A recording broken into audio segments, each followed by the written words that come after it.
11월 8일 화요일 말씀의 실제입니다. 당신 마음 안에 있는 말씀. 뿌리는 자는 말씀을 뿌리는 것이라. 말씀이 길가에 뿌려졌다는 것은 이들을 가리킴이니 곧 말씀을 들었을 때에 사탄이 즉시 와서 그들에게 뿌려진 말씀을 빼앗는 것이요. 당신이 하나님의 말씀을 심령 안으로 받아들일 때마다 어둠의 세력은 그 말씀의 능력을 알고 재빠르게 와서 당신의 심령에서 말씀을 빼앗아 가려고 합니다. 이것이 주 예수님께서 씨 뿌리는 자의 비유를 통해 밝혀주신 내용입니다. 이는 왜 어떤 사람들은 말씀을 듣고도 깨닫지 못하는지 설명해 줍니다. 그들은 놀라운 예언을 받은 직후에 왜 온 지옥이 그들을 향해 다가오는 것처럼 보이는지 이해하지 못합니다. 이는 사탄이 그들의 심령에서 말씀을 훔치기 위해 모든 짓을 다 할 것이기 때문입니다. 당신에게서 말씀을 훔치기 위해 사탄은 모든 화살과 비난을 당신에게 던질 것입니다. 사탄은 주 예수님께도 이 속임수를 쓰려고 했습니다.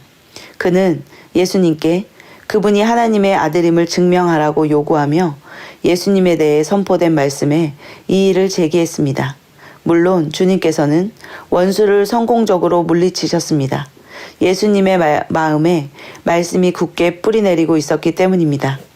당신은 자신의 심령 안에 있는 말씀을 의식적으로 보호해야 합니다. 골로새서 3장 16절은 말합니다. 그리스도의 말씀이 너희 속에 풍성히 거하게 하시고, 이는 말씀이 당신 심령에 자리 잡고 뿌리를 내리게 하라는 뜻입니다.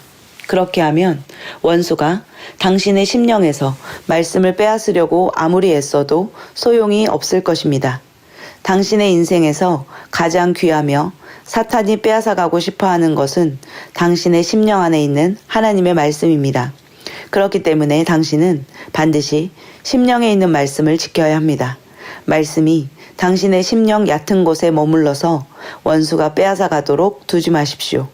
묵상과 방언 기도를 통해 말씀이 당신의 영 깊은 곳에 자리 잡게 하십시오. 이렇게 할 때 말씀이 당신의 심령에 뿌리를 내리고 열매를 맺을 것입니다. 할렐루야. 참고 성경 구절입니다.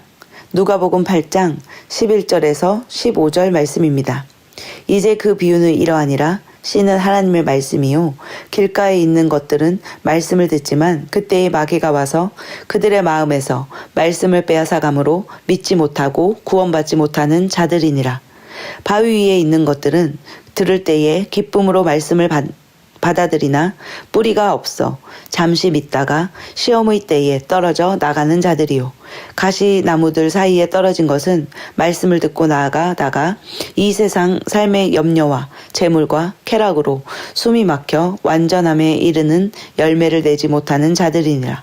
그러나 좋은 땅에 있는 것은 말씀을 듣고 정직하고 선한 마음 속에 그것을 간직하여 인내로 열매를 내는 자들이니라.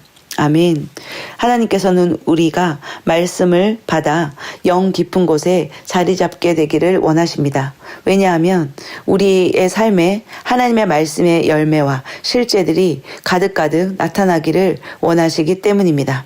우리가 말씀 묵상과 방언 기도를 통해 우리의 심령 깊은 곳에 말씀을 자리 잡게 할 수 있습니다.